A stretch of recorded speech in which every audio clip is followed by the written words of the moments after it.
Oh, welcome back, ladies and gentlemen. It has been too long. Spring break is over. The vibes at an all-time high.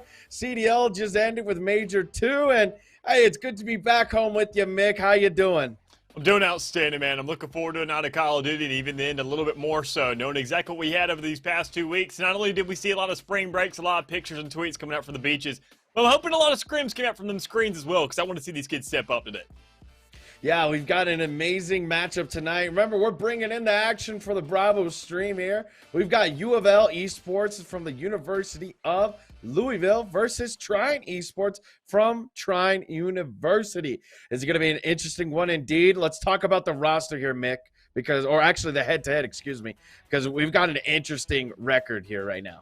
Yeah, we most definitely do. We got ourselves two definite contenders when it comes right to this second seed. And I mean, overall, looking at the records thus far, they're looking pretty darn good. I mean, obviously, they're going to be positive by this stage of the season, but it all comes down to how positive overall. And even then, we see Trine already going ahead and taking the hand when it comes right to this department in itself. So at 11-5, and compared to Louisville's 10-7, but their hard point, looking to double down in that respect, going 19-9, 10-6, and then their controls looking a little bit iffy, but we can go ahead and talk about Louisville. And they're 11-11 on hard point. They're 8-7 on search, and then they're 5-6 in control. That's gonna be an iffy map 3, I gotta say, nonetheless. But regardless, we're gonna go ahead and skop over it because we got two maps come up beforehand. Yeah, it's going to be an interesting one indeed. Definitely that hard point for me from Trine University gives me the biggest, sore thumb right now because, hey, they are 19-9. That's a massive lead of record against our boys over here at U of L. But, talking about U of L, let's hop into our home team introduction because these players, they've been ready. Their message just all, they said, hey, let's get this going because we've got Knights, Gert, Sellout, and Nims. Quite an interesting roster indeed. These players are going to need to shape up if they're going to want to try and take down the record juggernaut that is Trine University right now. Yeah, and even then, I mean, even though you refer to them as a Titan, I still feel like they're definitely climbable. They're definitely beatable in their own respect. It all comes out of whether or not Louisville can really go ahead and step up here tonight because obviously we're getting to these final stages in these final 2 weeks here of the season, and this is where you're really going to step things up. I mean, this is the border. If you were on somewhat of a little bit of a line that you're dancing on, you need to make sure you choose one side or the other. Either you're going home or you're going to this last chance qualifier with a pretty good seeding, looking to go ahead and contend for some big prize money in our hands. So even then, to talk about Louisville, we got them covered and done. So let's sit there and look at the other side of Trine University. And we're going to be having a little bit of a doubleheader with them tonight. So let's go and get used to these names because we got the likes of Noble, Mariza, Old Money Law, and Calamity. It's going to be the lineup here for the side of Trine. And I can't wait to see what they got to provide, especially in that hard point, as you mentioned. Yeah, the hard point is definitely going to be an interesting one, and gratefully that is our first map. So, talking about the game real quick, let's hop over to the maps because, hey, it's going to be an interesting setup tonight, in my opinion. We've got Gavatu HP, a very AR popular map, then Search and Destroy on Bocage. Then if we get to our third map, which is going to be Tuscan, which is going to play Control.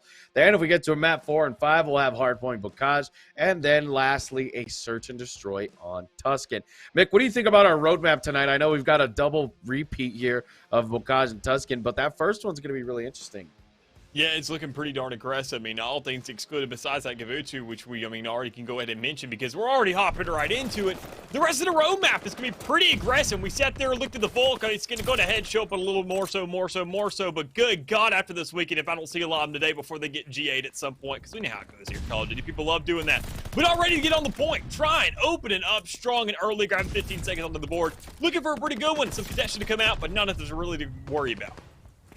Exactly. Trine had a great setup there for a 4-man push, but unfortunately, U of L were able to besiege the point, get it done, and now they will be able to get this scrap 4. Now the contest does come in. Money log, nice 2-piece. They line up for him. That's a great double headshot, but you will be able to, fight for the hill. Knights getting taken down, and the rotation is afoot. U of L will be the winners of it because you have only Calamity. And while you did send a 3-man unit to go and fight down for that last piece of scrap, the beginning of this hill is already being dominated, but some Celium action being done from the top by Calamity.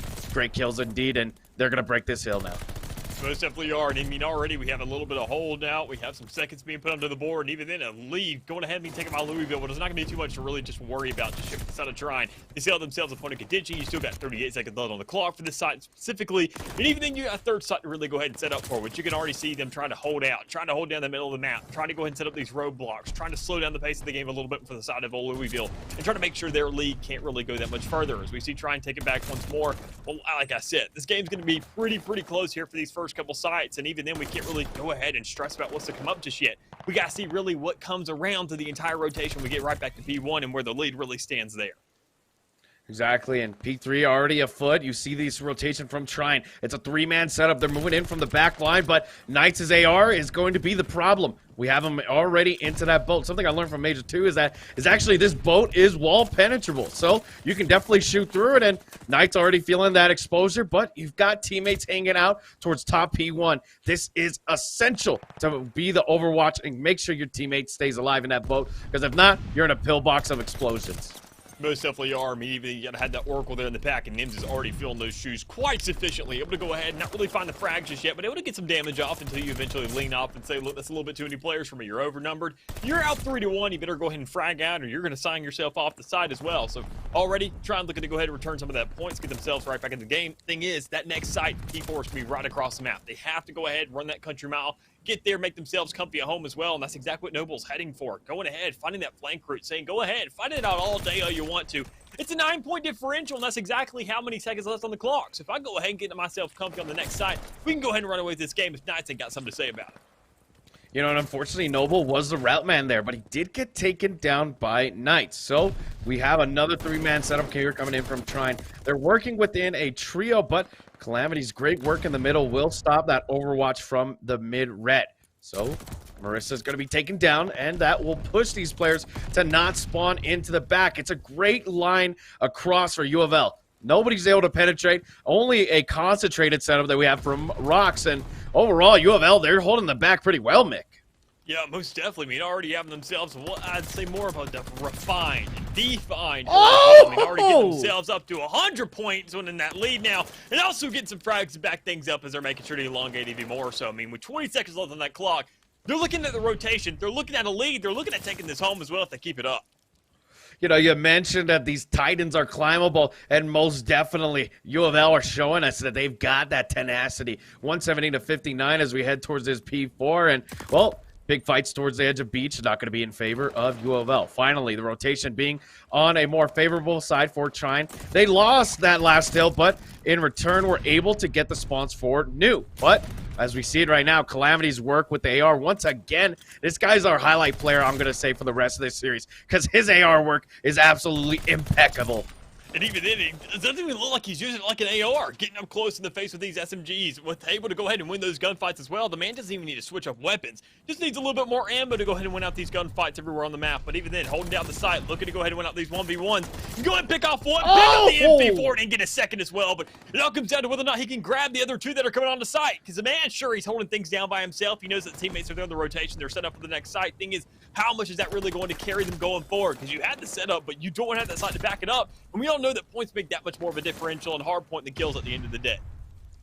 Yeah, and Calamity's on a 7 streak right now, able to get full glide status, so he will be able to use those streaks for a much better time. We head towards P1, second set of rotations on afoot, and UOFL, they have the rotation. Money Law, great work, able to get that first player off, second player being decimated, and fourth as well with the help of Noble. Now Trine, they're the ones breaking the hills. The hard point status is definitely starting to show now, but hey, overall, UOFL had a great set of rotations that first set, so as we get towards this setup towards the back, not only is Trine keeping them in their spawns, but there's not really any sort of contention yet.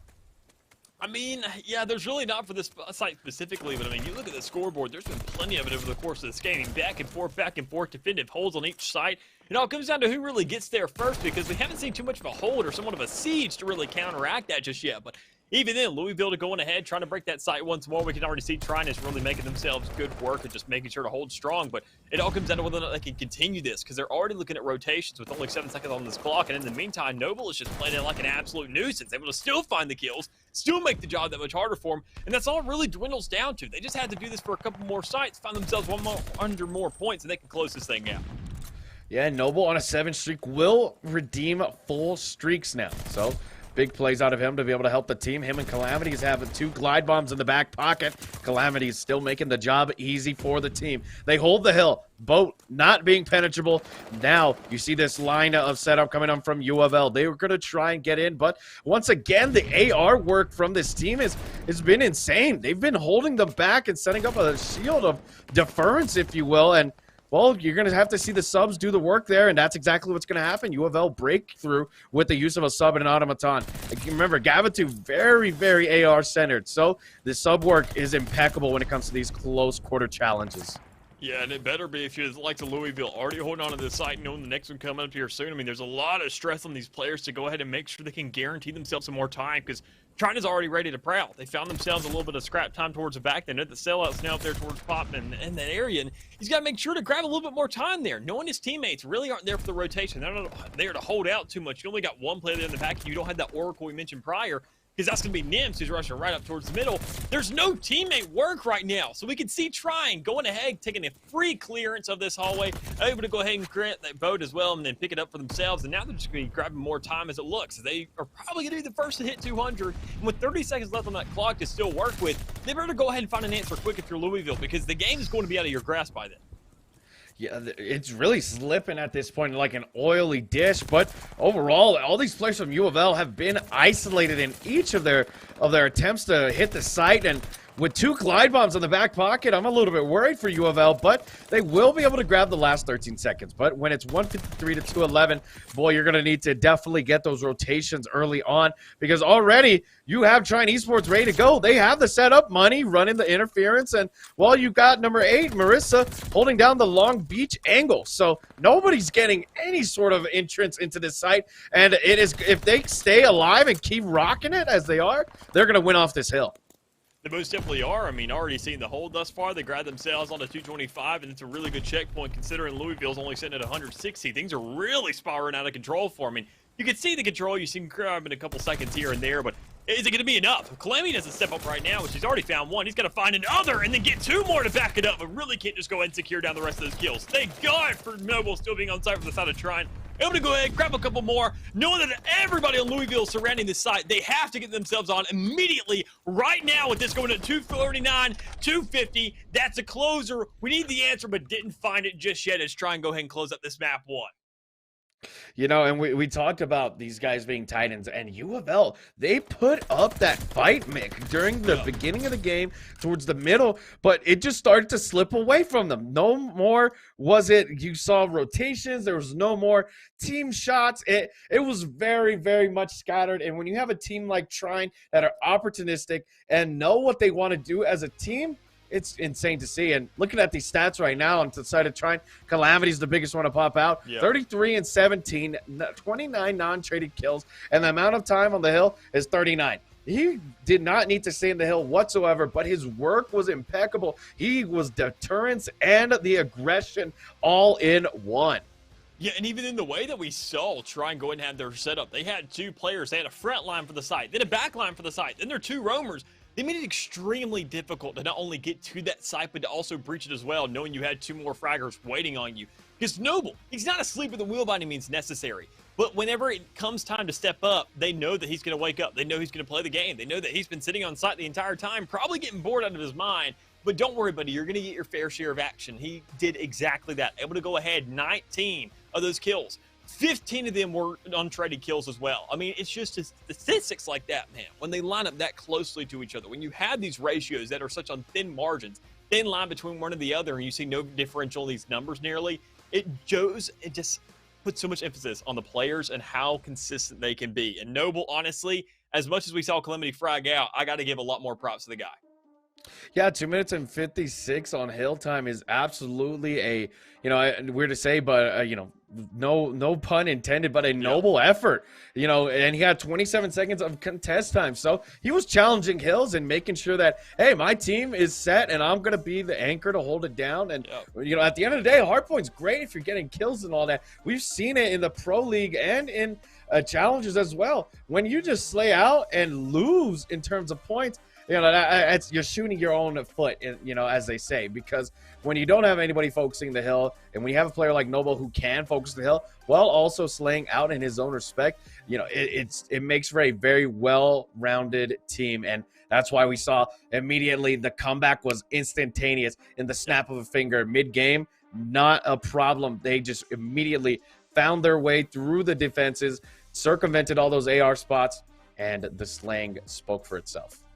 Yeah, and even then, I mean, going ahead and reinforcing once again the fact it wasn't really too much of a comeback. We saw them going ahead and maintain that score, keeping it pretty even. I want to say the biggest point differential we saw before Trine really ran away with it was 30 points, and that's still less than an entire side. It's half a side at that. So, I mean, it's never really too unspeakable for the likes of trying to really get themselves back into the game, especially considering their record thus far, which is only getting that much more intimidating as the league goes along. But I mean, everything from these players, from the way they set up the map, from the way they go ahead and work off of each other, it's those kind of checkpoints they set that's not only going to have some kind of definition and hard point, but in search and destroy as well, as we can already see we're kind of moving into when we move around to Bocage. Yeah, Bocage, S&D going to be the next location of destination. I'm very interested to see if the University of Louisville can try and play that slower setup that they have, or will Trine Esports just once again find the chink in the armor and break through.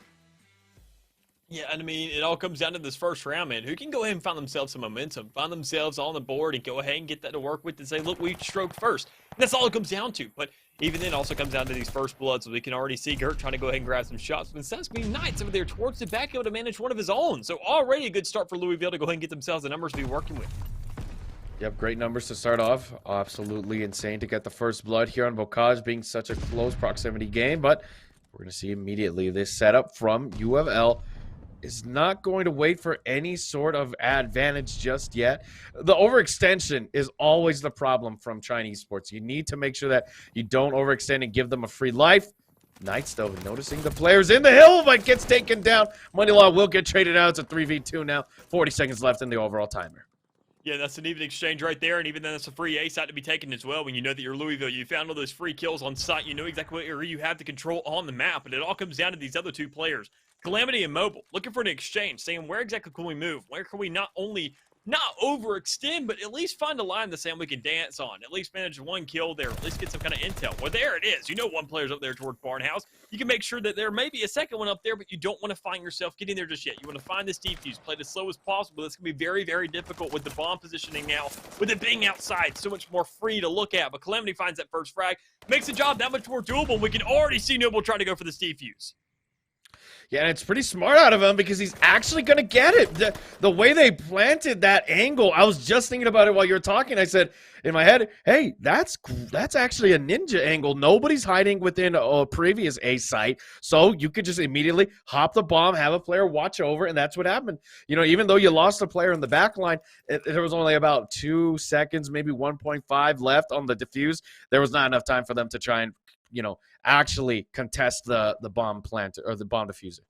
Yeah, and even then, I like the way they moved around these bombs. Making that A site go outside, making it much more free, much more easy to look at for this post-plant scenario. Problem is you got to take advantage of these angles. It makes it that much easier for defense to go ahead and get that first pick, just like right there when you're trying to move for it.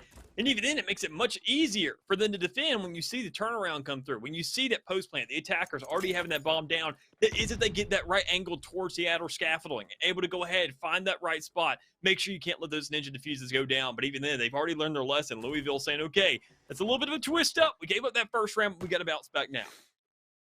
Yep, now's the time to bounce back. Indeed, you're going to see the bomb plant go down.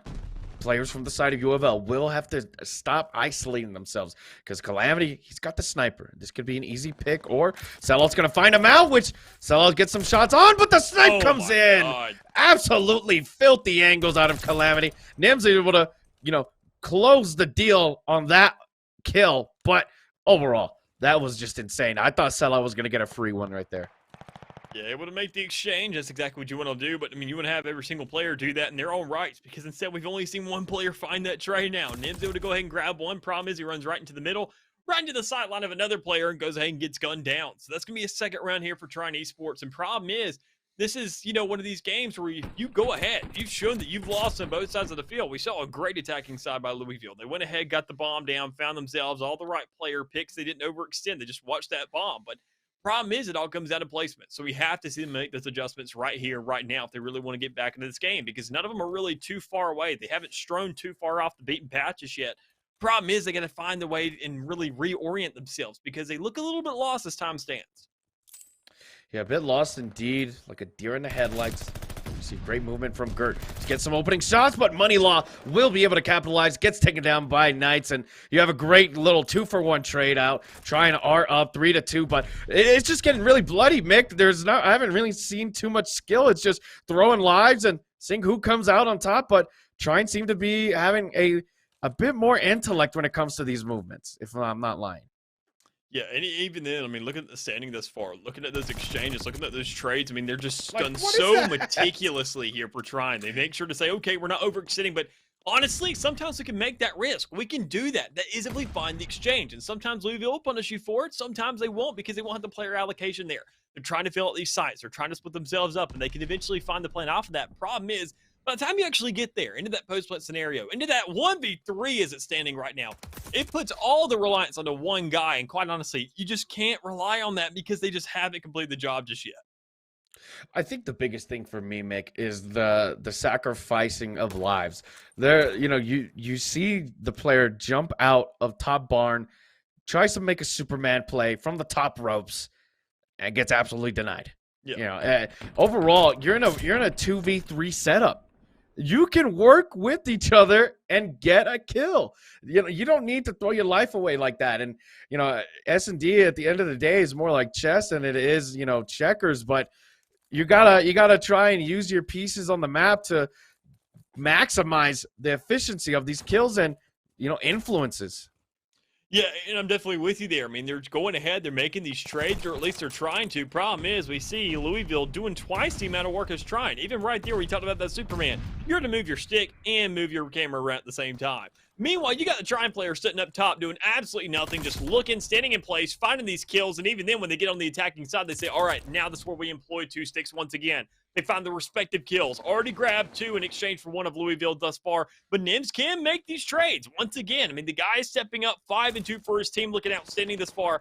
Problem is, he needs the backup. With him already being picked down, it all comes down to Knight, who, I mean, isn't doing nearly as well. But then again, still looking to go ahead and get himself neutralized and also get himself positive as well. Knowing they're on this defending side, no bomb's been planted, oddly enough. But even then, they're trying to alleviate this time. I mean, trying to make the most of it, get in the heads of these players.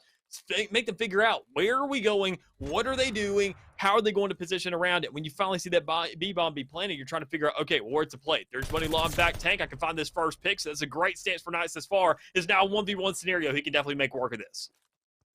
Exactly, and he's going to play towards Secret, but he gets the 2-piece, cleans it up, now able to put a point on the board for them. I think really right there, the biggest key factor was the centering. His centering was right where it needed to be, and at the end of the day, as a Call of Duty player aspiring for greatness, centering is a key principle that cannot be understated here.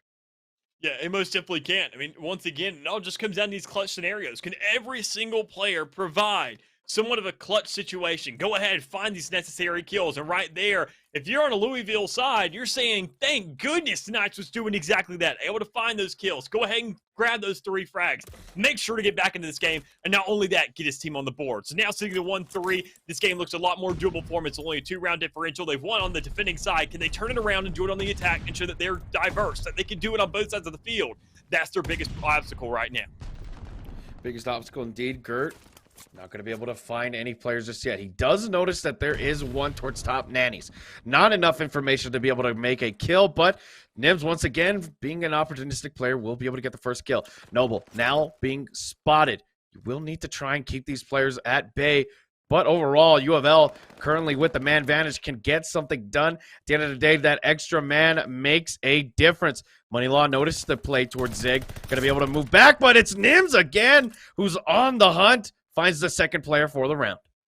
And even then, both these kills occurring over towards that B side of the map, it makes the job that much harder for Trine, because They now know that they're doing the same exact thing we were going ahead and giving Louisville crap for. They were pushing way too far up the map. They were taking way too many unnecessary sacrifices. Problem is, Nims could do that exact thing right now. He has no trade potential in this situation whatsoever. His teammates are working for the bomb. He's just trying to go ahead and slay out right now. Problem is, when you do that, you're kind of giving up too much advantage. You're going ahead making these trades that aren't necessary, but thank God he goes ahead, sweeps around to the tunnel, finds another kill. Now in a 1v3 scenario, Nova has to clutch up and he can get at least one of those. Yeah, and he's moving very fast. He's getting shot from the back, going to get tagged up. And, well, once again, Nims on the hunt, finds the third kill for the round, wills this 2-3 on his own. That was a great movement from him, by the way, to be not only forward-thinking in that, hey, this player's stuck in this angle. He's got me checked out. Let me get behind him. Let me shoot him. And that's exactly what happened there. He was able to outmaneuver, outplay, and there you go. UOFL, what looked like a dark 0-3, have now brought it to a 2-3 advantage right now so far. Yeah, and already looking at the standings thus far, I mean, making it that much more closer as we see it. I mean, just going ahead, winning on one on each side, you show that, okay, you're back in the game. You can win both sides of the field. They are not unstoppable by any means necessary. And then again, it makes it a one-round game. You have momentum. They just won 3 in a row. You can do that same exact thing if you just win this one last round. Make it a 0-0. First to play for that 3 makes it that much easier of a job when you really think about the stamina, and you can go ahead and cut down on that efficiency. But as it looks right now, it all comes down to whether or not we can see, try and find their attacking side, get themselves that bomb down, play off it as well. Go ahead and work for these even trades, and even then, work for positive trades. Go for absolutely nothing, but yet come out with everything. As they're already looking for this first kill, there it is out of Calamity. They want to find a little bit more, but UFL, they are just trying to play so close inside the site and trying to get really in their face. Yeah, there you go. Nims gets the flank, gets 2 players out. Now a 3-2 advantage flipped on its head. You're in control. Sellout, though. We'll see Money Law, but Money Law's not going to be able to get any plays done there. Calamity being the last man left. He was your opportunistic beginning kill, but overall, when there's 23 seconds left, bomb is nowhere near your potential grasp. Well, it can get a little bit bleak here. So as he makes his way towards the back line, he already notices that, hey, I'm in enemy territory. I need to get this done ASAP if I'm going to want to come out alive. Yeah, it's a very, very rare situation. There's a reason we have different titles for founders and CEOs, because you can go ahead and be the catalyst, be the ignition source for something. Problem is to go ahead and continue on those operations once you went ahead and grab that first step. It makes the job that much harder because there's a lot more steps to be taken. So as we can already see, Calamity not able to go ahead and close out that job. That goes ahead and puts Louisville not only into a tie game, but also for a pretty promising lead as well. Winning their last attacking grounds back-to-back thus far. They have some momentum. They have the map working in their favor. They have to capitalize on this to go ahead and make sure this series count is that even. And even then, it also comes down to, once again, if Trine hasn't learned their lesson, if they don't want to overextend anymore. So, because that's been their biggest downfall thus far in these last couple of rounds, has all happened towards that B side. Indeed it has, and, well, Money Law will be able to get Nims. That was a absolutely insane play, because not only were both players trying to peek into that top nanny, it really came down to who had the more cruddy angle. Now, Gert into the bottom, looking for this player. He knows that he's up there, and, well, he's going to be able to get Money Law. Money Law, unfortunately, does not win those when it comes to that close of a quarter challenge. Yeah, we've seen Money Law go for some great plays, but usually it's when he's set up, not when he's going ahead and making a traversal move from one spot to another. So, I mean, he's going ahead, holding out strong, trying to do whatever he can. But thankfully, he's got 3 other players still alive around him. And not only that, it's a 3v2, and you can make it now with 3v1, as you already see Knights getting picked off as well. So it all comes down to Gert, the guy who's not only really fragging out too much, but this is an opportunity to step it up. Not only even out the game and make sure it's positive as well, but even out his KD as well in the meantime. He's going to find that first one. There it is. He's going to find 2 more. The problem is they are scattered across the map. You got to get that bomb down or make these plays, and you just can't do either, as you already see Trine going ahead, getting themselves the lead once again, now making it a 4-3 lead. Yeah, and overall, when you think about the way Trine have been playing, they allowed these players to just take 3 rounds in a row. I think really it was a measurement of strength, in my opinion. Hey, they realized, okay, we know what they're doing. We know how they're playing. Let's try to capitalize around that. And that's exactly what happened there. Players now not being more engaging, or, you know, they realized what worked those first 3 rounds, Vic. Hey, we'll sit back, we'll watch the angles, and, you know, UofL are going to get hasty, and they'll give the overextension to us. Yeah, I mean, looking at the way everything's looking thus far, it's really, really scratched inside of Trine when you see that entire siege going around towards that A site. Problem is, There's no capitalization on it. We haven't seen Trine get this bomb down. They're not able to move out. Noble's just completely enclosed and suffocated by the opposition that he just can't make a play there. And you can already see the Calamity trying to go ahead and compensate for that. Trying to find a kill with the frag, but can't even find a tag off that or a hit marker. Still completely oblivious of whether or not the players are within the vicinity. So it all comes down to Marissa. There's one already onto the board, making it now a 2v2, but you still got to go ahead and you're on the attacking side. You got to find these kills, but even that's not going to happen as Knights finds one more and it's in a 1v2 scenario where Marissa has to go ahead and clutch up. Marissa in the lone wolf position, 1v2. This is a very doable spot indeed. Nobody's going to be able to challenge him just yet, but we'll be moving towards the back line. Like I said before, he knows what to do here. Just sit back, wait for this overextension. But what it looks like right now, UOFL, well, they're playing more comfortable with each other, and, well, he's not going to be checking his corners well, and we'll get taken out by the player hanging out towards the wheel. Yeah, already a pretty good start there for old Louisiana if they want to go ahead and get themselves into a one map. But, I mean, we're just seeing so many exchanges. We're seeing a lot of these players trying to make these on-the-fly adaptations. And quite honestly, I feel like if you're either one of these sides, if you're playing on defense, you have the lead. Make do with that. Just stay still. Don't get overzealous. Just work off the map. Let these players run into you and find the necessary kills, because every single time we've seen at least one of these attacking players overextend, find a free kill there, because they're always looking to just rush the site. Wait for that moment to happen. Set up for it, because in the meantime, we're just seeing these players looking to go ahead and just say, all right, let's find kills, let's find trades, let's do whatever we can, when you don't even need trades if you just get free kills if you just wait. Exactly. Patience is a virtue here. Fortune does favor the bold, though, so efforts are going to be rewarded depending on their outcomes. And, well, there you go. Sellout gets the Volk in, gets the shot done, kills Marissa. Now there's the opening blood. 11-5. Nims still looking for these players into the back line, but Gert will hang out towards Zig. Nobody going to be able to contest him. Moneylaw picking up the sellout kill, tells him, put the Volk away. You're not smart. Yeah, I mean, already a good start there for the side of Old Trine, but even then a better response there from Louisville to go ahead and close out sellout. So, I mean, even then, both of these first picks going ahead and being on the same spectrum when it comes down to the players relevant. But it all comes down to whether or not the other three can pitch in their own respects, because you can already see Calamity in the back, and if he doesn't hit those snipes, it makes the job that much harder. You not only gave away where you were and where your teammates probably setting up towards, and even then Knights capitalizes on that. Able to find one of his own, but I mean, Louisville, they got to find this plant, man, because there's two players alive still for Trine. They're trying to play the defense, and even if they do absolutely nothing, that's still going to be a successful job, because 10 seconds a little left. You have to go ahead and rotate around, and even then Calamity may grab the perfect opportunity if he just pushes his A site, but he's so worried about the man on the flank. Indeed he is, and Calamity with a rat in hand, not going to be able to find any players. All players from UOFL are in a trio hunt. They're all working together in tandem. It's 4-4. You do not want to give them that match point, but other than that, you've got a sniper and a rat. This is a dangerous situation. 25 seconds and ticking ever so closer to the explosion of that bomb site. There's not enough time to even get these three. He finds the first, makes it doable. Now 15 seconds left, looking around for the second player, but all these players are not playing aggro. They're going to sit back and, well, no time for the defuse, and that's going to give UOFL their second to last round. Yeah, a lot of stances there, and even then I'm not quite sure what was going on in Trine's head when they sat there and wanted to go ahead and push for these picks. I mean, sure, you're trying to go ahead and play for these trades, make sure to go ahead and capitalize on the map, but you already did your job. You found that first kill. Play it slow, like we said. And even then, once you find that first kill, that doesn't mean your job starts. You're still in the defense once you find that first kill. The sides don't switch by any means necessary.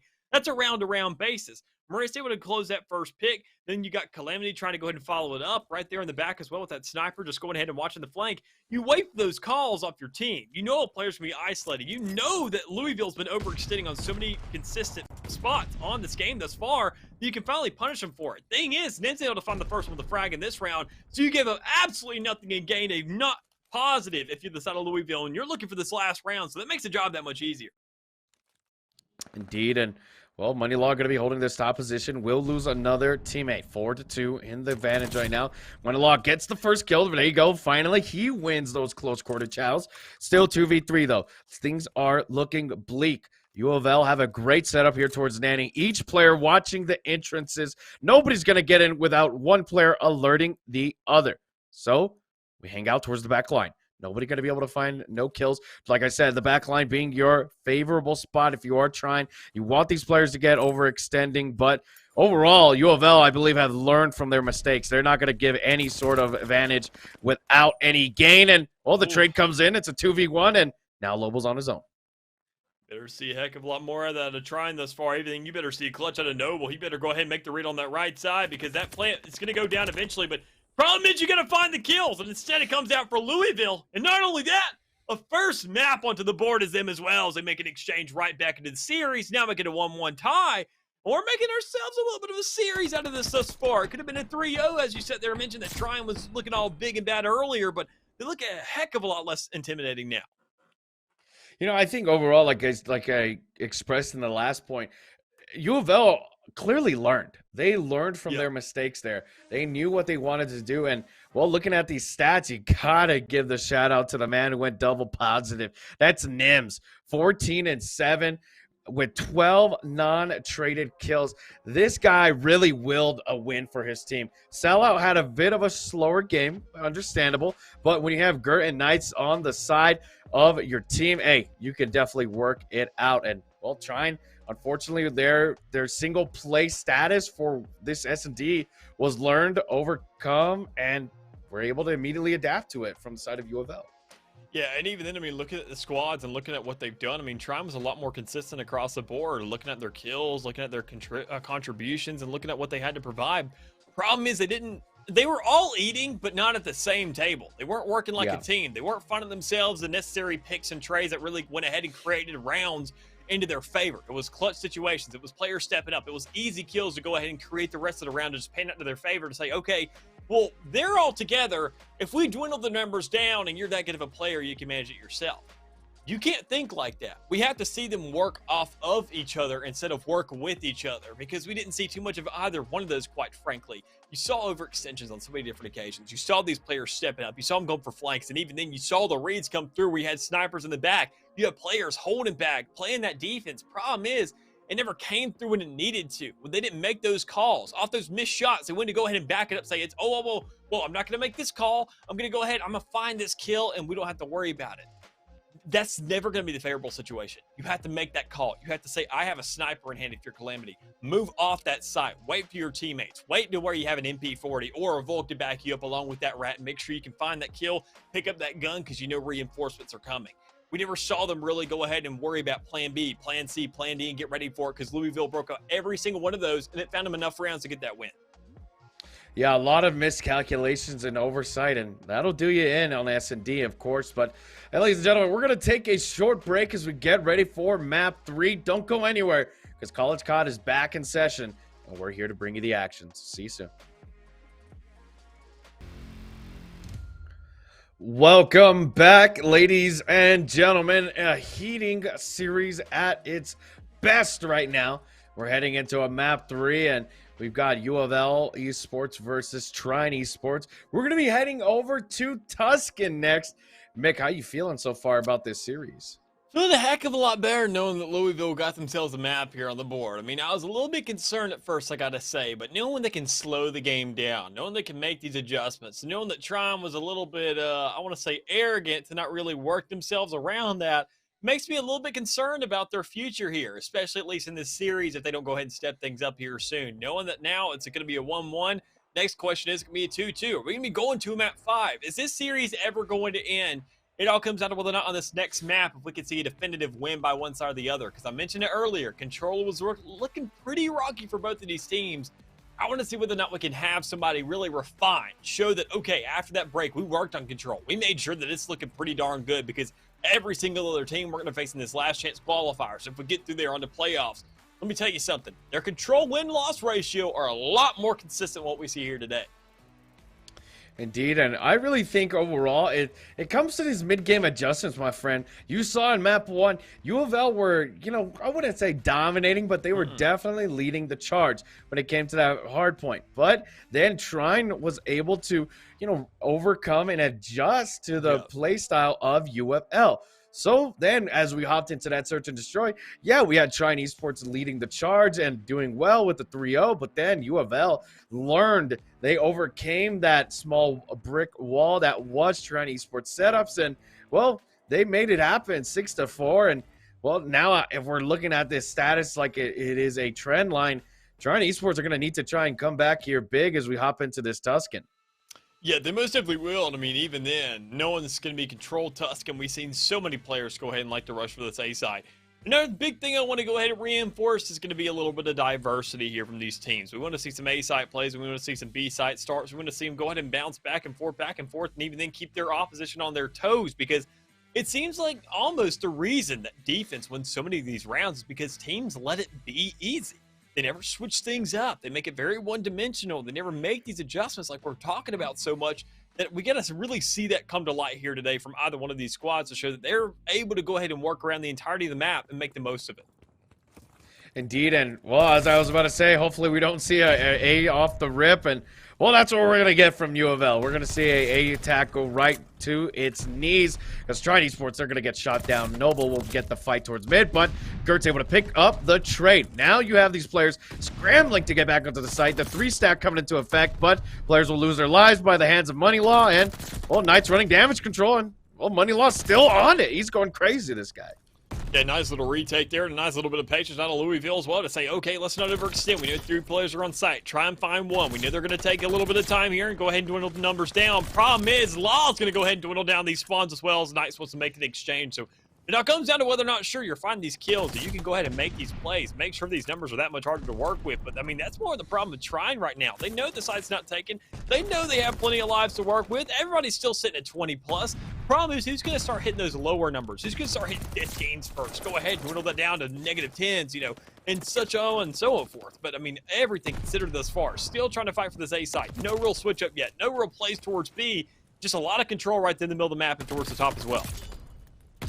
Indeed, and Moneylaw's been that player. He gets in, gets the site done, and works it out. And Calamity now with the Volk gets great kills towards the stop. They stop this flank from any sort of event, but you do see on the site right now there's a 2-man setup for UOFL. They get the stack, but the contest is coming in.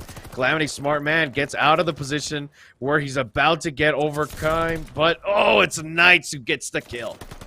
And even then, he's got the teammates there for the trade. He's not too worried about it. He knows they have control of site once more. You only got 1 tick of progress left on the site side, and it all comes down to whether or not you can really go ahead and capitalize on it and make sure to finish the job, get that more time to work with. Because you're sitting at 30 seconds if you're Louisville, and you haven't even grabbed that first site. So you're really scared to say, oh my God, we got to make a play right here, right now. And that's all it comes down to, is they even go ahead and hit the 10 life mark as well. It makes their job that much more difficult, and I'm sure they're really stressed out at this stage in the game.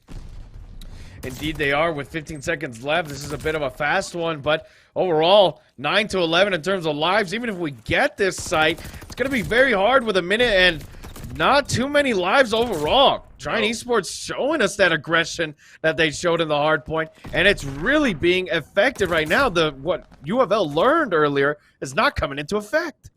I mean, yeah, you can already see the bloodbath coming down on the side of that A side. I mean, so many players are going ahead being concerned about it that they were so busy swimming in blood, they never went ahead, grabbed the towel, and wiped themselves off to get ready for the next site. But, I mean, we already see that, I mean, Louisville's the first to strike in that respect. They said, okay, let's switch things up. Let's go to the B side. Let's grab this side of the map. Trine Esports has not taken notice of that at all. It took them an entire 1.5 points over on that B side for them to make the adjustments. Say, oh my God, they're playing the entire map. We have to make these adjustments now. We have to adjust. We have to make the plays. Well, there it is. Another player on A. Sellout. Tried to just go ahead and capitalize on that, trying to find these kills as well. But when you got no lives remaining because the rest of your team was slayed down and you waited so long, you don't have any lives to work with by the end of the day. So there it is. Trine Esports with their defensive, pretty scrappy one, I'd say. But nonetheless, they go ahead and pull it out with as many lives they had and then move on to the next one as they're looking for their second round. Yeah, and, well, they will get 3 ticks. Remember, we have that change now that, you know, no more kill-based, tick-based. So, you know, UOFL, well, they got 3 ticks right there. So we are going to have to make sure that we count that one for the first round. But right now, as we begin this second setup, like I said, I wanted to see a B push because we've seen so many times where you get the B, you immediately get the A. A to B is much harder. And honestly, with the 3-stack right now, it's starting to move fast.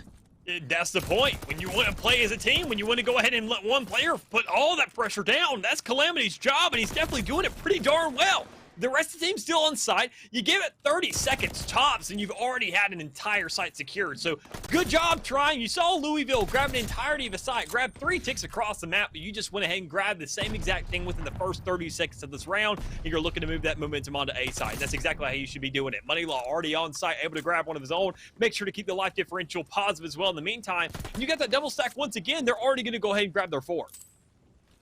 Yeah, and they already grabbed a great amount of progress so far. It looks like the second tick is going to be given. Indeed, no players from the side of UOFL are even close enough to contest, and the hill's moving fast. You've got a 2-stack, make that a 3, and they're going to get this round free of charge, Mick. What is this?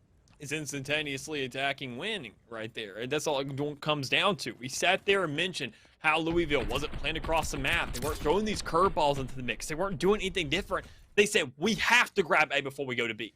It's almost a requirement, like it's coded into the game.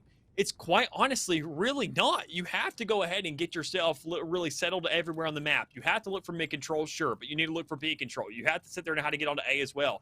You need to know how to play everywhere. And we just did not see that yet. So even then, Louisville, they have another round to bounce back. They have another attacking chance here, but this is their last chance out of anything. Because, I mean, if they go ahead and let Trine hit that 3-point win, they're going to go ahead and grab the second map as well. Yep, and well, great shots indeed. You're going to have a big problem there. Marissa shot down, but will help out. It gets the kill. Now 27-28.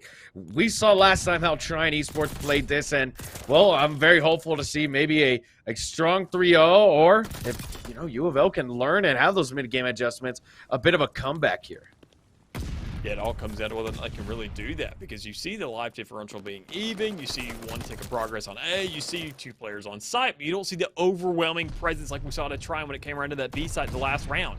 And Marissa able to go ahead and grab a couple kills there to make sure that life differential makes sure to be that much tougher to deal with in the later stages. But you just got to keep those numbers up, baby. That's all it comes down to, because you see the contesting, you see him holding down sight. Sure, that clock isn't dwindling down by any means necessary, but in the meantime, somebody's going to grab a kill. And there it is. Calamity go ahead, strike first on site, say, okay, this A going right back into our control. Once again, Louisville may be stuck in the scenario where they're going ahead, pushing for these last couple seconds, still working on this A side.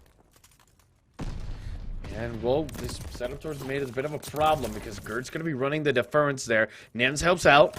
Now the back line not even being penetrable. This is great from U of L. Marissa's going to try and get some kills. Does have full streak, so that glide bomb in the back pocket going to be a big problem later. And Calamity with the Volt gets it done. That's a 3-piece. That stops the aggression. Now no players are able to get this site secured. And great out of him because he's still going strong. He moves forward, gets the job done, but will get taken down 12-16 in lives, and the effect has been felt. Yeah, most definitely. I mean, you already see the control trying to come onto the side of the A once again, but instead you don't see that clock really stopping too much to really make that much of a note just yet, because even then, you got to try and making old Louisville sing, scream, you get onto the side, trying to play for A on so many occasions. They finally go ahead and lock it down. Problem is, at what cost? You sat there and now lost 22 lives. You have 8 remaining. That is 1 respawn for each one of these players before you really get yourself back into the game. And Calamity can say, you know what I can do in the meantime? Work off my teammates, push them in your face, die as many times as I want to. We still have that luxury, and you most definitely do, trying to old Louisville. Only 5 now remaining, trying to push on the B side. The more difficult side of the 2 I'll go ahead and advocate for, and already they're capitalizing on that. Knowing what these players are, not even caring if they die in the meantime, because they're just going ahead and swinging where they can. Indeed so, and with 3 and 13, you don't really need to regard your lives that much because, hey, it's the last round as well. So now 2 players left will be trying to make the Herculean effort to win this one. But Moneylaw denies that duo. Noble gets the job done as well. Body shots to close it up, and Trine Esports in a dominant 3-0 take the control. Mick, I'm not going to lie. I was with you on our little pregame status for this match that, hey, both sides are a little mixy when it comes to control, but overall, Trine are the much more dominant team now, clearly. Yeah, they can definitely go ahead and win out against a one-dimensional squad. I mean, they can fight for one site, and we can already see that on Hardpoint. We didn't see the control, though, from either one of them. We never saw actual control. We just saw total dominance here from Trine. They sat there and said, you want to play for A? Bet. I'll do this all day, and we'll make sure to win it as well at the same time. And it's just insult to injury at that stage of the game. But even then, when you sit there and look at these players and what they've done, you saw the frags come through more importantly. So that's exactly where Trine went ahead and excelled today in this game specifically, because looking at every single one of their players, playing positive, not only playing out their lives, but looking to make sure to capitalize on that as well. Whether it comes down to playing like a rat on site, working on the outside, contesting that, waiting for teammates in the back of the reinforcements, or just saying, you know what, we'll rush right in. We'll find these kills. We know we're a 4-man squad. We know we can go ahead and clean things up. We know we're the better fraggers, and we can go ahead and find ourselves a free win. That's exactly what they did on that A side. That's exactly what they did on that B side. When it came around to attacking, they really showed how they could buy. Indeed, they did. And looking at these stats right now, overall, Trine, yeah, they had a much better slang. You know, you had a bit of a slower game, if you could call it slower, from Noble 14-9. But, you know, overall, each of these players were firing on all cylinders, Mick. Yeah, they most definitely were. So, I mean, that's a really good stance for them, knowing that our next map is going to be Hardpoint once again. And that's where we already saw Trine win out the first time. We know the record. We know they want to keep on going with it. So, I mean, knowing what's coming up, Louisville, they better grab themselves a breather really, really fast, because I know the lobby's probably already getting set up and they're looking to go ahead and put a nail in the coffin. Indeed they are, and well, Bocage is going to be our next setting for our hard point, and you know this one, Mick, better than anyone. Hey, it's gloves off, into the scrapyard we go. That is hard point on Bocage, and when we're just talking about slaying, not even talking about positioning, not even talking about team setups. Trine are those guys. Yeah. And even then, I mean, you got to sit there and consider Bocage. So that's the one upper hand I feel like Louisville really have in this matchup, because they're not favored when it comes down to hard point. They're not favored when it comes around to point-based games, period, because Search and Destroy, they won purely off, I want to say, pressure from the bomb rather than just actually working off of it and finding those objective wins. So when it comes around to hard point, you better find a way, as weird as this sounds, to go ahead and bring Search and Destroy into Hardpoint. It's two completely different paces. You can't really make too much work of that. And knowing it's Bocage, where you already won one map, you can almost call it your home territory, but is it really home yet? Have you really gone ahead and defined a win there, instead of just going ahead and winning it barely by the grit of your teeth, to say that we can go ahead and pull out a map on Hardpoint here, which is one of Trine's, if not Trine's, literal best mode here in Call of Duty Vanguard. So it's going to be a difficult venture for sure, but I think it's still definitely doable if they can really go ahead and find themselves a more definitive start than what we saw in the last one. Indeed so, and well, you know, looking at the way these players are playing, I'm definitely going to be looking out for Calamity. He's been opportunistic every game, and I don't even say that with an understatement. The guy just gets those routes, finds the two pieces. Him and two pieces are very synonymous, and when we saw how he was playing in that Search and Destroy, yeah, granted they lost, but his positioning was key, making sure that these players were feeling his influence on the map. And overall, when you think about it on Bocage, where it's closer proximity and hills can be chained one after another, you know, position's going to be everything. You know, slang is a huge principle to this map, but you know, if you're able to position yourself and, you know, actually have a sort of a setup in mind, you can definitely take this map and, you know, actually get to that 250 scoreline. You know, usually we don't see a 250 scoreline, but, you know, overall, it's going to be insane to see him just, usually what we've seen, just go off. Yeah, and even then we know the way Call of Duty works. I mean, it's on a day-to-day basis. Some players some days just don't feel too good. Some players on some other days, they feel out freaking standing. And that's all it comes down to, is whether or not you can't follow the scores. You just got to follow how players are looking and how they're doing. And even then, Louisville, once again, repeating history, off to a great start. An aggressive take on this first side, able to go ahead and find some necessary kills to back it up. Problem is, it's in control anymore. You don't need to win a life differential. You just got to find that control over the site and make sure to hold on to it, and every single time it rotates. Make sure to pick up scrap time. Not only that, but initial time as well, where you can really go ahead and make sure these trades off are working for yourself. So already trying looking to go ahead and grab themselves possibly the second site, because site, for one, it, quite frankly, is not working out to their favor. But thankfully, they can grab the kills right there in Farmhouse to go ahead and get that control for the second one to come up here soon. Yeah, and Trine, while they didn't grab that first hill, will be able to secure spawns for the next. Remember, P1's a contest hill overall, but P2 is really where you get that money and that real good time overall. So Calamity's work early on was essential. Nims and Co, they're just getting shot by the firing squad here. And overall, you know, you pull out the Volk. Yeah, it's an AR, but overall, you're not going to be able to do much with it when you're getting absolutely outslayed in the close quarters. Yeah, I'd like to sit there instead of more of a contention hill. I like to call P1 a tumbleweed hill more like. It's like a Wild West shootout. You know exactly when the fire's going to come down, and as soon as that timer hits 0 for P1, these shots are going to come through and players are going to start slaying out for the second site. You can already see it coming through. Louisville coming out strong, but Trine being that much better when they're on the side. Looking to grab a little bit more. You see some contention here and there. You see these players fighting for it, but problem is there's so much blood in the bath you can't tell whether red or white are going to come out on top. Well, right now, Money Law's the only one sitting on site with the likes of Noble, and they had that perfect setup we mentioned earlier when it came around to Gabutu. That almost checkpoint system. You take down one player. Problem is, Noble's in the back. He's going to frag out. You got to take them down both if you really grab some time. Indeed, a Calamity now with a Volk of his own. Get some shots in. Will get taken down by Nims.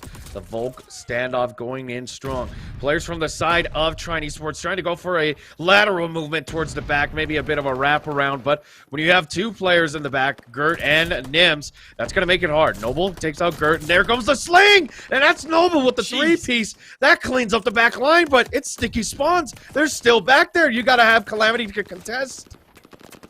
Even in the meantime, that's exactly what he's doing, but it's just not going to be enough. You see the frags coming through. They grabbed a little bit of time off of that, but even then, as you mentioned, the spawns are still playing into the favor of Louisville. They are so darn close that literally when they die, they're like, whatever. We sit there, we take a site when we go ahead, die, take one step, we're right back where we started. That's a really big obstacle for trying to go ahead and overcome right now because, sure, you were going ahead, you're grabbing the last 10 seconds of the site. Congratulations, buddy. There's another one coming up here soon, and you got to make sure to fight for control of that one because we can already see Louisville the first one to strike. Yeah, but look at the route man, Noble. Already in Coop. He gets it done, but there's only one player, and it's Gert who can contest him, but he gives him his back. But, oh, he almost gets the 180, but Noble stays up. So now we move towards the hill. Nobody's going to be able to contest from the side of Trine because they were doing the pre-work. They got the prereqs done. They get the spawn, and only Knights is left in the hill, but his reinforcements scattered nowhere near him. Even then, it also comes down to, once again, as I mentioned earlier, seizing a site, coming in from all angles, working off the rest of the map that's been given to you. But quite frankly, Trine is all coming at the same spot. They're trying to work off each other. They're trying to find these exchanges, and that's just not coming at us. Nims is still going ahead pushing into the back.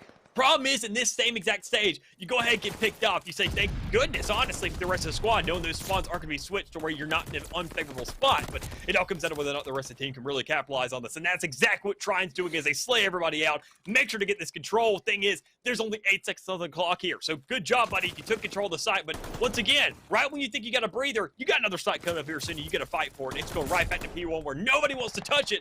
Problem is, somebody's got to because Trine is 10 points behind.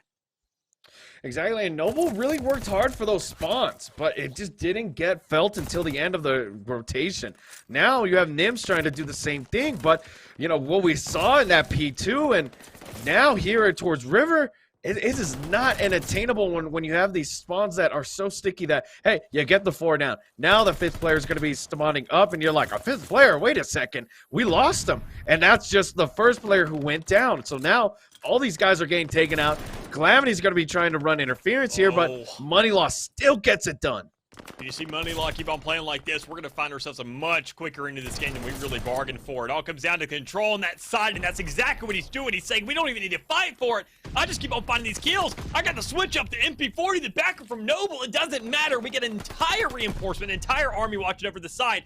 Thing is, you only got 3 seconds left on it. You see the rotation coming through. You see the map control now coming back in this old Trine spot. And thing is, they just had to laugh around right to that P2 spawn once again. Knowing they're on the outside, knowing they were towards that bank area, they can just play off of that. Say, look, they are backing up. They don't even want a piece of that. They say, oh, Louisiana, they're not going to go ahead and push up on this. They're not going to do anything whatsoever. They're going to play it slow. They're going to get scared on this site. They're going to pick up a couple seconds here and there, but it's not going to be enough to really go ahead and fight with our P2 that's going to be coming up here soon.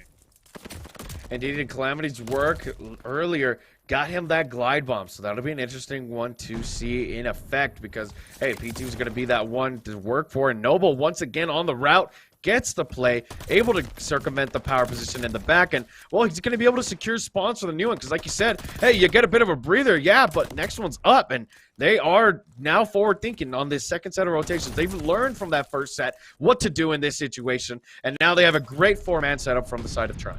Most definitely do. I mean, already look at this. They are getting ready for this positioning. You can see Louisville trying to go on the flank, trying to find the setup for these spawns. That's exactly what Trine's trying to fight for. but they can't exactly manage it just yet because Marissa and Calamity are still alive and well. They still found some great picks, but they're not even really doing that on site. You have one player in the back, which is Marissa, able to go ahead and find one of those kills, lock down these spawns, but Gert is still lingering around the area as Trine is picking up more and more time on the side, and that honestly is what could give them the lead to really go ahead and create the actual catalyst for winning out this round. But there it is, Knights on the swing, able to find a kill. The trade coming from the outside, trying to steal with a lead, but can they capitalize on this because there's 30 seconds left on the clock, waiting to be taken by a side or the other. Indeed so, and Marissa's going to get taken down. Once again, that close quarter battle being won by the more favorable gun, the MP40. You know, it comes down to the stats, and right now we look at the rotation. Once again, you know, if it's not Noble, it's Marissa. Marissa on the flank there, gets the rotation now, and Calamity's staying up. He's about to redeem another glide bomb, so will he use it, or will he just allow it to overshadow it? But Gert gets the shots in. Knight's hanging out towards the back line, but Marissa still stays up. Remember, sticky spawns, so they will still be ready to fight back. Bounce into action. You had the angles there if you're trying, but you just can't take the shots to really close things out. A lot of damage being done, but not many kills to really follow up with it. And you grabbed yourself a lead off that last site. There's a lot more that still goes into this game, yeah, because everybody's sitting at 120, around 130. We're still only seeing like a 14-point game right now. You got to add insult to injury. You got to put that final nail in the coffin and grab this map to really guarantee for your side. And that's exactly what Louisville does as they get themselves a full sweep. They grab themselves every single player off the map, and they say, okay, we get ourselves a breather. Let's figure out what's going on. Set up across the map. Make sure to set up these little bit of a speed bump for them to really be working through, and that's exactly what Trine's trying to do. They're dwindling numbers, but they're not doing it fast enough because now they finally make themselves onto site. They go ahead and manage a little bit of time here, but it's only a contestation. It's not even a kill to back it up or any time as well because Louisiana has grabbed almost the entirety of this. Indeed, the University of Louisville get that done. That was absolutely huge. That put them at a 12-point advantage. It's weird saying huge advantage when it's only 12 points, but right now with Bocage being everything so close in proximity, it is not an understatement. Now, UOFL win the hill. They have two players in, one player running outside towards the Ferns. That's going to be Nims, but nobody's going to be able to contest just yet. And trying to get the setup, they push in. They are able to hold it for now, but once again, Mick, nobody's really getting the majority of this time. Yeah. I mean, nobody really is. I'm in complete agreement with you there. I mean, we're just seeing a lot of trades back and forth, and quite honestly, I'm loving every second of it. These teams are fighting. They want these sides. They want this time. Louisville wants to keep this series alive. Trine wants to go ahead and just end it and go home. Go next. They have a second series to come up literally right after this on broadcast, and they're not going to look all that good if they start off on the wrong foot. So they want to make sure to go ahead and really close things out and look good at the same time. After such a strong control, we're seeing this home field advantage really come out for Louisville, as we sat there mentioned earlier. This is the only map they've won in this series thus far, and they want to go ahead and keep it that same exact way. Exactly. The map bias is going to be for them. 180 to 156 as we hop in. Nims is on the flank, and what a snap-on.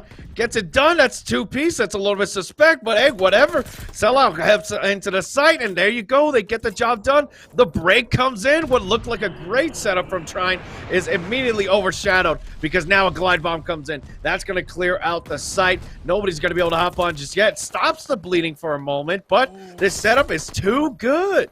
Yeah, I mean, already we're not seeing the same kind of high ground advantage we saw prior. I mean, last time when we were on the likes of Bocage, we saw Marissa and Moneylaw able to play towards that top hill, able to play inside that little stone structure in the back and go ahead and find some kills onto that site. Problem is, that same setup isn't there anymore. Instead, Louisville's working around the map, looking a lot more efficient than what we saw prior, and they are really looking to slay out now. But try and finally come up with an answer, finally find some kills to create somewhat of a little bit of space, but you fought for literally 0 seconds on site. You grabbed maybe 2 here and there with a little bit of clearance, but problem is, you're in a stage now in the game where you have to fight for V1, and quite honestly, that's a really desperate thing to ask for, but oddly enough, it's the most impressive sight we've seen thus far as they go ahead, they start it off, they find some necessary kills, and they can close it out as well here.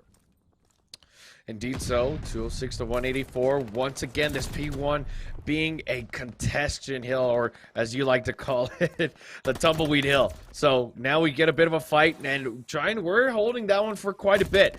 Once again, you can't lose this site of P2. Nobody's able to get in from the side of Trine Esports, so now you have players trying to fight their way through it, and Marissa's going to get taken down. Nobody, once again, from the side of Trine can do it, and, well, you try to make the best of it by absorbing as much hill time from the first hill. Yeah, I mean, already Louisiana looking to do the same exact thing, or Louisville, excuse me. What they're trying to do is really just set up across the map. They're trying to make sure to really just close things out on each side. They're trying to go ahead and have the last word. And honestly, that is speaking so much more volume than anything else that occurs in the entirety of the hill, because they can go ahead and close out the game right now on this hill. And this could be the period to the sentence. This could be the ending of the paragraph, the bibliography page, man, the references for all we care. They are going ahead and hold this thing out, but try and finally manage an answer. They can get on this side. They can find those kills, and that's exactly what they're doing. They've looked their strongest on P2 thus far, and they have to make sure they can carry that momentum anywhere else in the map thus far, and they just really haven't found that yet. They got two set up. They got Calamity, who's moving off that side, who really can't do that right now unless you make sure you're finding these kills, and that's exactly what he's doing. Noble backing up as well. Everybody doing their fair share of the part. With 18 seconds left on the clock, they can make sure to find that exchange on the P flurry and make sure to close this game out for their own lives. Oh, but the parallel spawns come in. Both UOFL and Trine are spawning within close proximity of each other for P2. Now, UOFL cannot win off of this hill, so this rotation is going to be essential. Trine will win that rotation for now. You've got two players towards the back line, but Gert gets it done. Even gets a TK. Nobody able to spawn up just yet. We're seeing who's going to spawn up close by, and well, it's UOFL. They're going to get that spawn, and now Trine are fighting for their lives. 249, and there you go. That's the game, and UOFL stay winning on Bocage. That's a massive win here for old Louisville to go ahead and get right back into this game. We mentioned Trine. We talked about their strong hard point, but for them to not able to be just close out the game, knowing they're elongating the series that much more, this was a huge, huge map for them, and they just completely sold it away. I mean, at what price, I couldn't ask you, but it all comes down to really how they can recover in this next one, because this map honestly has taken me completely by surprise. I knew that we were going to see somewhat of a contention. We were going to see somewhat of a run. It all came down to really how we saw Louisville bounce back from that control. And now instead of control on the mode where it mattered the most, where they could have grabbed themselves a series lead, they say we may have control of the entire series. We ought to bring this home on Search and Destroy. I don't know what to tell you, my man. Like, looking at these stats right now, you look at the side of Trine Esports, the numbers are there. It just, positioning was not, and overall, and, well, yeah, I'm just at a loss for words, because Trine, this should have been their map. It really should have, in terms of the slaying, but when you came down to the nitty-gritty of positioning and rotations, you know, UOFL, they were given way too much leeway. Yeah, that's exactly what they were doing. I mean, already you can see the frags, everybody stepping up in their own respect. Problem is, you got to look at that time, man. You sit there and look at these guys over on the side of Louisville. You sit there, look at the frags. You saw that sellout kind of got in that little middle time. You saw Nims was off the site so much and only found that 2-kill differential. Thing is, you got to look at these traded kills. They're not all that impressive either, crazy enough. It's just weird to see the consistency of inconsistency when it comes around to the squad and what their stat line's looking like. But to know that they pulled it out, it showed they had all that control on site. They know they were getting these traded kills, but they were coming out on top with that. And that's exactly how they won that Search and Destroy earlier. It's because they said this is the home ground advantage. We know how to play this map. We know that they like to overextend. And even then, when you not only have to fight for a site, but fight for spawns as well, it makes that much more objectives for old Trine to worry about. And it makes it that much easier of a job for us to close this thing out. Indeed so, and well, as we head in towards our Tuscan Search and Destroy, we got a map 5 on our hands. So as we get ready for that map 5, we're going to take a short break. Don't go anywhere, because remember, we're back in action, and we don't want you to get any sort of boredom while we wait. So, hey, while we get the map set up and the players in, we'll see you in just a second. Welcome back, and hope you enjoyed that short break. We're now live, map 5, full in action. Let's get it going, and already first blood given for Gert. Noble, unfortunately, not checking his angles. We'll lose it, and well, I'm your host, OG Sano, bringing in this last map with my co-host, Mick. How you doing, Mick? Doing all right, man. I'm doing even better when I see all the blood that's already being taken place, as we see an even exchange across the board, at least for that first pick. But even then, I mean, Louisville stepping things up, closing out the first round almost immediately. I told you, man, it may have been a short break, but it was an even shorter first round when we got right back into it, because goodness gracious, after that last map, Louisville, I mean, they better be feeling some momentum now, especially with how hot they were looking on them sticks earlier. Oh, yeah, and you clearly saw from that hyper-lethal aggression, Louisville, they're not stopping. The gas pedal is being pushed. Trine Esports right now are currently trying to get their heads out of the water, but UOFL, man, they're not letting you breathe. They're going to keep going strong and fast and going to be hyper lethal. And already you see a 3-man push. Knight's just cracked out of his mind, tries to go for a quick scope. Got to tip it, honestly. Yeah, you most definitely do, but ain't already a first blood coming for the side of old Trine Esports, and a second one to follow it up as well as old Louisville's getting themselves on the attacking side. So a quick exchange there. I mean, not too much adaptations having to be taking place, just a lot of aggression, a lot of easy kills there for the side of Louisville, but even then, they just can't back it up so far because in this round, when they're playing defense, when they're going ahead, having to sit slow, go ahead, just kick out the lawn chair and then just sit on the side, it makes the game that much more difficult for them because they want to get antsy. They want to start moving around more. And when they just can't overextend, when they can't make these plays just yet, it makes the job that much harder. So even then, what they decide to do, let's dance around the map a little bit, baby. Let's go ahead and get moving some. And that's exactly what they're doing. They're trying to push aside. They can't really find too much. And even then, oddly enough, Moneylock gets no peek on the Nims there with them completely being on the screen in front of that first kill. They just can't make that exchange. In the meantime, though, it's now 2v2 with 28 seconds left on the clock. Ooh, and I think Gert did notice calamities towards the back line. So that's going to give a key indication that, hey, I can get this bomb down. Nobody's going to cross that 50-yard line. And especially with Nims watching mid, Marissa's watching mid too, but on the adjacent angle. So really it comes down to this Gert versus calamities kill. Gert even gets the first opening shots. No damage given to him. And, well, Marissa's position is even found out as well. Already an easy little tell there for your old teammate to make sure to go ahead and capitalize on that kill. And easy positioning there for the sides of old Louisville. They now have not only the bomb down, but they got Calamity locked up in the corner. We saw the same exact predicament earlier. Sure, it was a 1v3, and he found that first kill. Problem is he had 2 more to go, and he just couldn't go ahead and finish things out. With nothing but a sniper in hand with the rat to back it up, he just can't find these angles. And anytime he does, he's going to hide and being swung on by 2 other players to make his job that much more difficult. So there it is, another round into the books for the side of old Louisville. Looking a little bit sketchy there off the start, but a very, very strong exchange to work off of. Yeah, it was I did not think that University of Louisville were going to have it in them to, manage a 2v4. But once again, ladies and gentlemen, at the end of the day, it's really about how you go about these bleak situations. Yeah, they were, isolated, but the thing is, Trine Esports, they were just playing stoically. They were not getting aggressive at all, so that 2v4 felt much more doable. And, well, in this situation, Calamity opens up with the first kill. Nims in a position to get the 2-piece right here. Sees the shots. Moneylaw uses his movement, gets out of there, and, well, now you're going to lose your life if you're Nims because you overextended.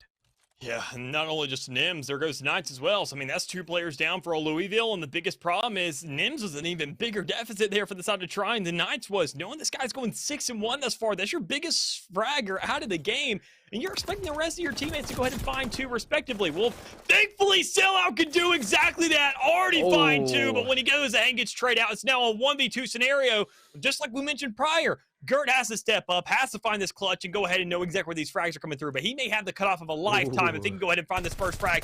And there it is, looking for the shots on the Calamity. Can't finish things out. Moves right back to the middle and say, oh my God, they're probably going for A side. I need to back things up and work around the map a little bit more slowly.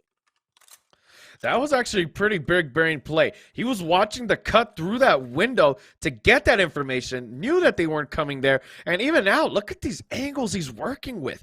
He knows that his player is on the side, and there you go, gets the shots, and there you go, the bomb wasn't planted. So now there's not enough time to get it down because he's going to have to force it. Stun checks it, knows he's there, goes for the shot, and Marissa's just staying up, and he loses his life. What is this game? Gert! No, that's not the game. That is Gert, my guy. He is the game. The preparation, the environmental awareness, everything was lined up for this man right there. This guy has been doing his freaking homework, and you just made it 100 on this quiz, my guy, because that wasn't a quiz. That was a final right there. Knowing the pressure that was put onto you, knowing to check every single angle, knowing how to go ahead and use your utility, make sure to check whatever's there, not getting overzealous, working off that bomb, knowing the objectives there, knowing what the timer's sitting at. This guy deserves all the credit in the world for what he just pulled off. Yeah, and remember you mentioned, like, hey, Gert and Sellout weren't having the best of games, and, well, they immediately turned up, and now 3-0, Trine Esports, once again, still trying to get their head out of the water. Gert on a 3 streak, looking very nicely. Knows where Calamity is in the back. He's seen the utility lines. He knows where to get it. So he's going to stick back. Nobody's going to give an overextension because, like we saw in those first 3 rounds, hey, U of L, they lose their first lives, but they have to try even harder. So if we can just fix the output right from the beginning, we can definitely see a much better result.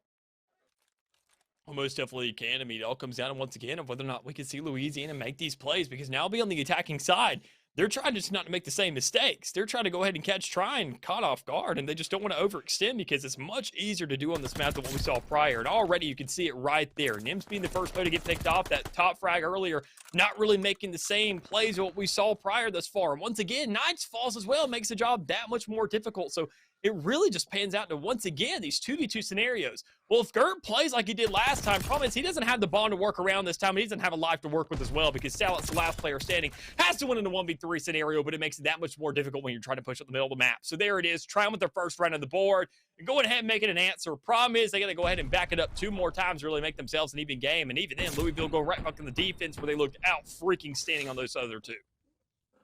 Yeah, they looked outstanding indeed. And, well, Trine finally put one up on the board for themselves. And what looked like a very, very difficult round for Louisville, I did not think that they were checked out at all. I thought, hey, we're about to see another 2v4. But no, Trine immediately woke up, readjusted, and we're able to, use that numbers advantage for, what it is, a numbers advantage, and not allowing this. But we're going to see a big fight towards be a 2v2.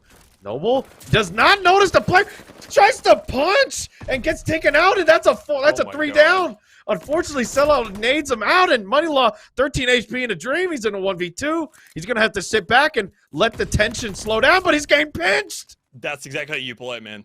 I don't know where this Louisville came from, but they came out of the grassroots onto the main stage, and they are absolutely doing the job as they're supposed to right now. They are working around the map. I always control search and destroy because I sit there and do plenty of games that are just in the same exact play style.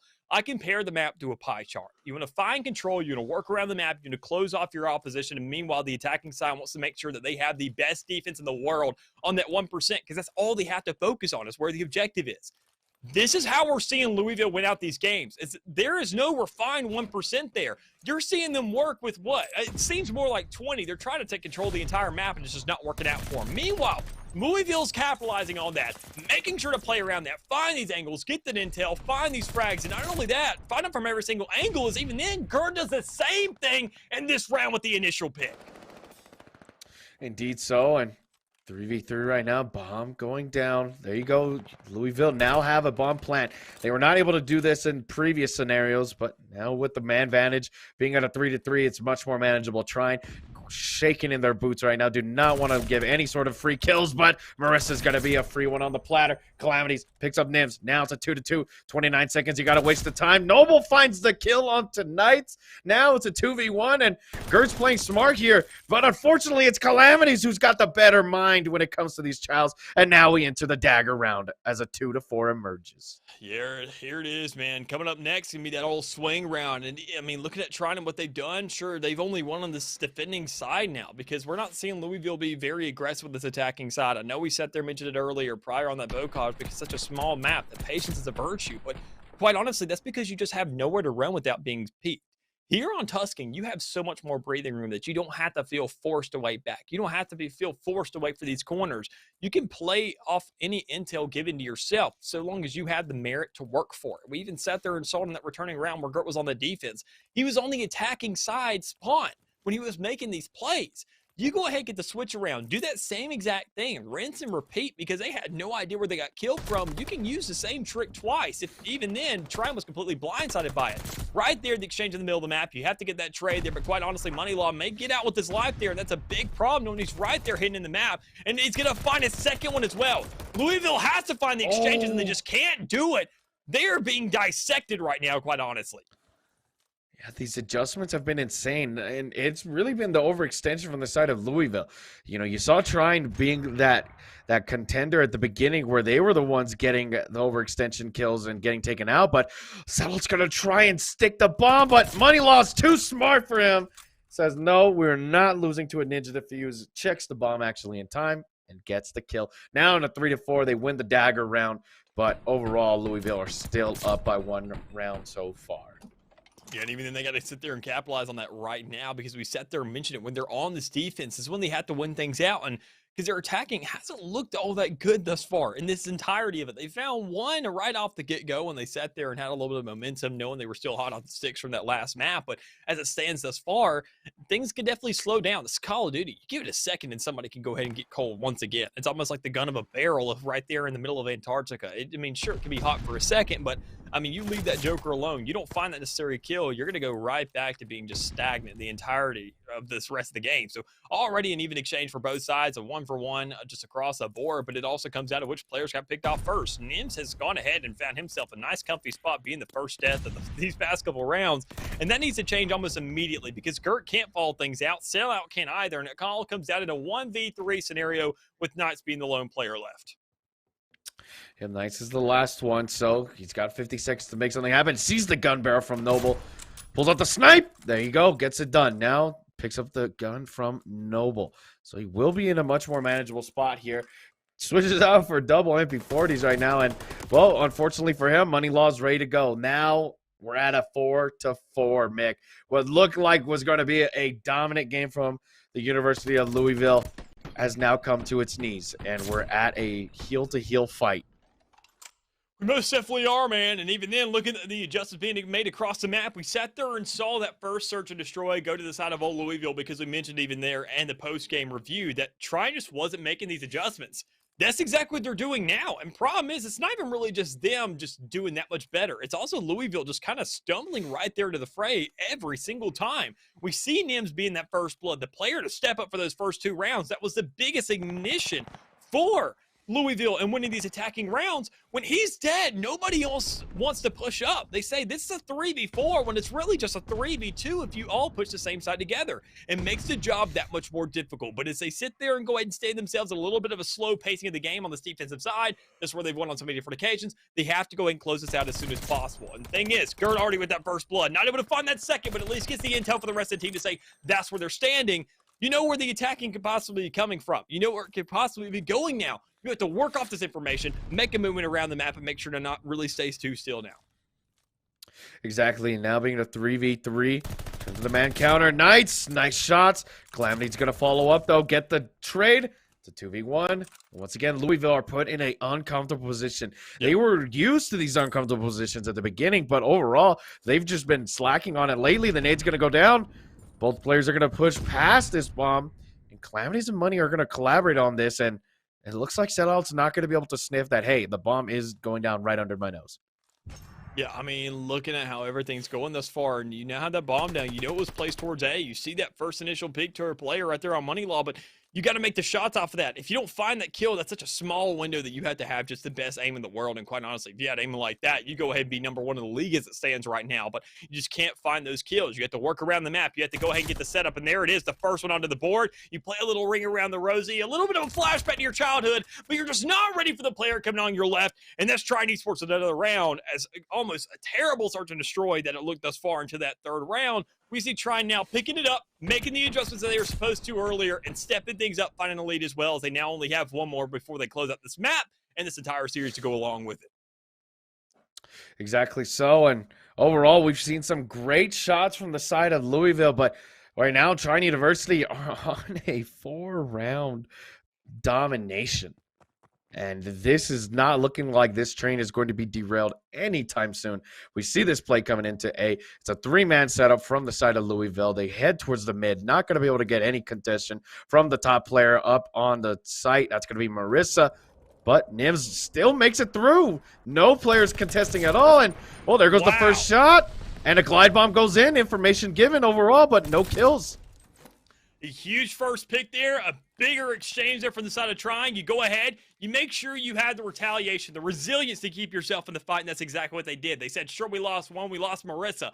I'm not going to go ahead and be the Debbie Downer by any means necessary, but you're like saying, okay, if anybody was supposed to die, thankfully, it was Marissa, so you can go ahead and make the exchange. You can make the play off that, get the intel, say somebody's now in church. We make the trade around, we go ahead and find ourselves a kill to back it up, and we capitalize on that, grabbing a 3rd as well if you're Louisville. And thing is, it's now in a 1v3 scenario. Nims was the first to die in every single round before him, but he's the last one to die in this game and this series, as we see Trine Esports not only winning this map, making a return, but winning the entire series to back it up. Yeah, what looked like was not going to be their series at all. Louisville came out strong, showed us what they were about, but then, once again, Mick, it's that age-old saying, those mid-game adjustments win the overall. And the adjustments came in from Trine. They took 5 rounds in a row. Absolutely insane scenes. And looking at these stats right now, you got to give some shout out to Money Law. 14-6, triple positive. No, actually double positive. But, 9 non-traded kills and did absolutely insane with 165 damage per round. The guy was putting up the numbers, and it helped out the team indeed. University of Louisville, unfortunately, do not clutch up, losing the map 5, and that's going to be our first matchup for tonight. Yeah, most definitely will be. I mean, in a matchup at that, and even then, as we mentioned prior, Trine, this isn't their first matchup of the night. They got one more to go on broadcast, and they don't want to look bad off the start. They don't want to go ahead and say, oh, here comes Trine once again. Galloping in, looking good for those first couple maps, and what do you know? Fumbles the bag there towards the end. They say, no, we know how to finish a job. Sure, it took us a little bit. We were feeling cold. It's our first matchup of the night, and even then, it's our first time on broadcast here for the season. We're going to make an introduction, and here it is. Here's your team. Here is Trine Esports, and they know that they need to go ahead and work off of this and find themselves that many more games, that many more modes to be working on, and that many more matchups to be winning to get themselves into what will be a playoff scenario coming up here soon. But regardless of that, they go ahead and they make a statement tonight to some extent at least. Exactly, a statement indeed. And ladies and gentlemen, we hope you enjoyed our coverage. Me and Mick will be heading out for tonight. You have the handsome, devilish man, McCornmeal himself, hopping on with Cash.